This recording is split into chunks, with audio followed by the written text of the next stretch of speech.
What's up, guys? This is Kyurem from the Trinity of Lift, and today I'm bringing all of you guys a Ritual Beast deck profile. So let's get right into it. So starting off, we have the 3 Spiritual Beast Canahawk. Canahawk, it's basically our gold Sark of the deck. He is the one that will set up our banish pile for future plays, and he is also one of our combo pieces. So we have to run him at 3 so we can see him just that much earlier. Moving on, we have the 2 Spiritual Beast Apelio. What Apelio usually does is he gives all of our Spiritual Beast or Ritual Beast monsters a 500 attack point boost whenever we do banish a Spiritual Beast or Ritual Beast card from our graveyard. So what Apelio usually will do is he'll get our Ritual Beast cards out of our grave and into our banish zone so that we can use those banished cards for resources for later plays. Also, the attack boost is nice, and you can have the 2 Apelio. You don't really need 3 because 3 is kind of too much, and he is pretty slow by himself. So we don't really want to see him that much. We just want to search him out or special summon him from our deck or whatnot. So we only have the 2 Apelio. Next, we have the 2 Ritual Beast Rampengu. Rampengu is here to sort of fuel our grave. It combos extremely well with stuff like our Ritual Beast Tamer Lara, or it also functions pretty decent with our Apelios, as both monsters will need something engraved to function. So we do have Rampengu to act as our pseudo-foolish burial in this deck.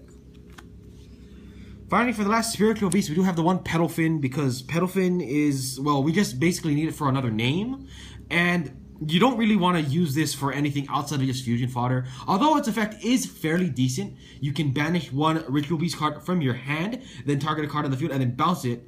But really, just because it's kind of slow and it doesn't provide a lot because it does only have 0 attack and just a 2000 defense, it's not really that helpful. So we do only run 1 Petalfin. Moving on to the Tamers now. We start off with 3 Ritual Beast Tamer. Elder is here because he is one of our primary combo pieces, as he can normal summon another Ritual Beast from our hand. So he can get us into our contact fusions just that much quicker, and he combos extremely well with Canahawk. For the next Beast Tamer, we do have 3 Ritual Beast Lara. Lara is here so we can get more combos from our graveyard. We do want to get stuff into our graveyard fairly quickly so we can have our Lara's live, and she is just another power card that we have access to. Finally, for the last Beast Tamer, we do have the 2 Ritual Beast Tamer, Wen. Wen is here, obviously, because we do want stuff, we do want easy contact fusions, and she is another one of those monsters that can get us into our contact fusions quicker.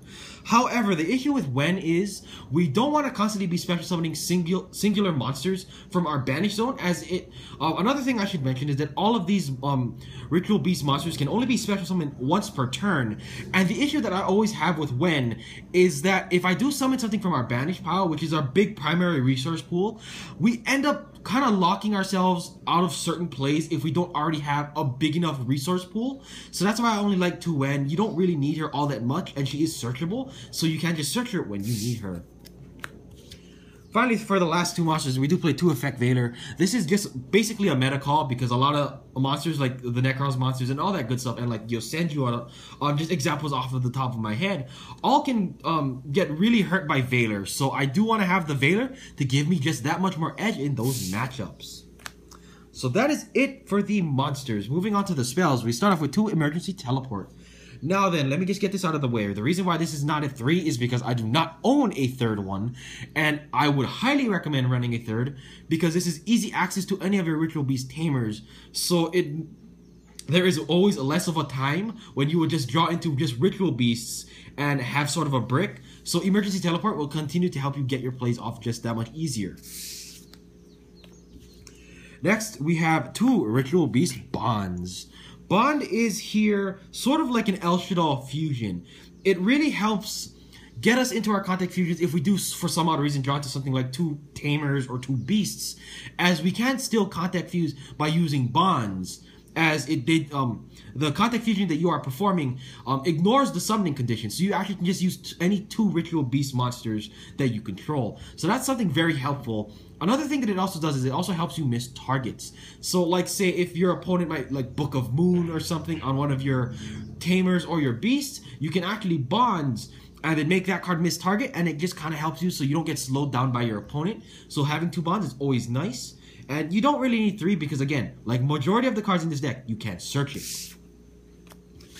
Moving on, we have the 3 MST. Well, really, this is 3 MST. This is standard. We don't like Cleafort. We don't like back row. We don't like anything that is a spell and or a trap that might be used against us. So we do have the 3 MST for that.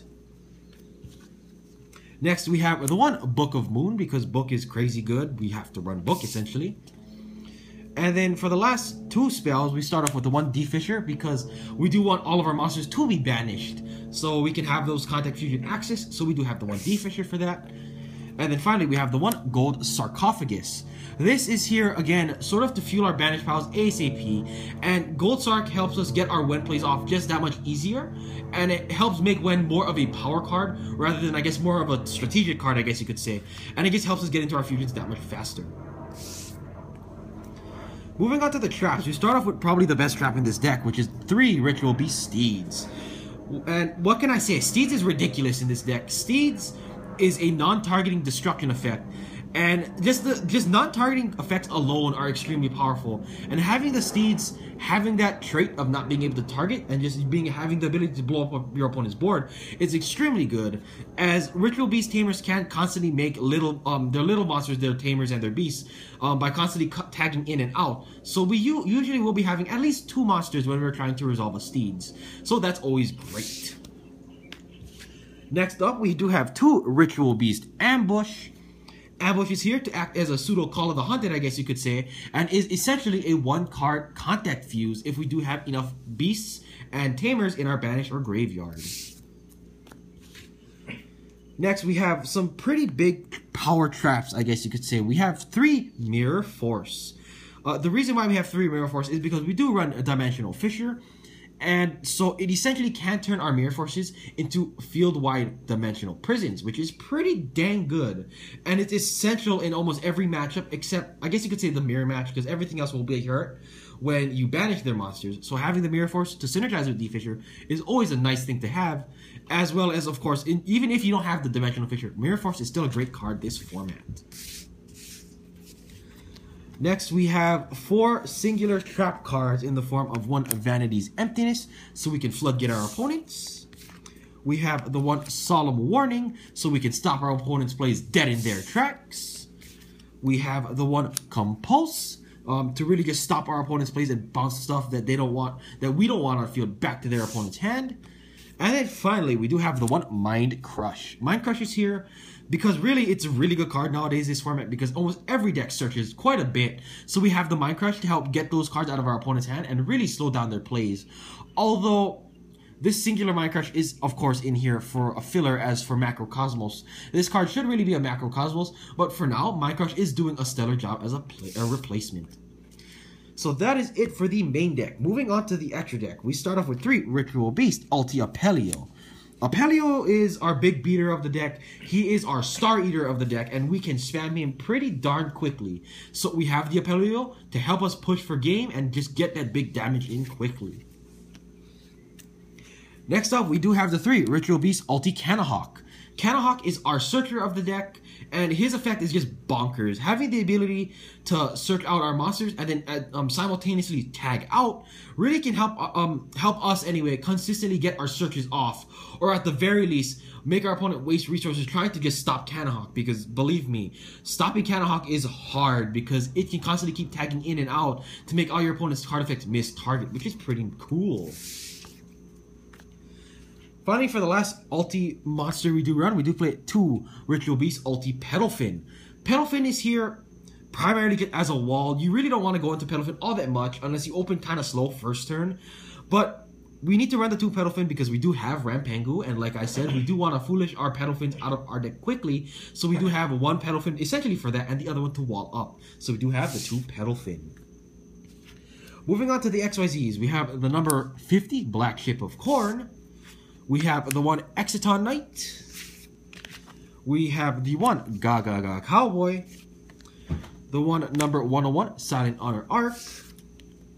And then finally for the rank 6s, we have the 1 Photon Strike Monster, the 1 and the 2 Gauntlet Launchers. I should say though that these are just fill-ins really right now. You shouldn't really want to run rank 6s in this deck because you don't want to waste your contact fuses away just to make XYZs. And in my opinion, it's kind of pointless, but these are just basically fill-ins for Lightning Chidori and like that kind of stuff. Like, honestly, I guess you could keep one Gauntlet Launcher because it actually does put in quite a bit of work at times, but I would highly suggest taking out a Strike Balancer and another Gauntlet Launcher for 2 Lightning Chidoris. It's just that sadly I do not have them currently. Alright guys, so that is it for my Ritual Beast deck profile. Please let me know what you guys think of this list down in the comment section below. And as always, this is Kyurem from the Trinity of Lift, and I'll see you guys later. Peace.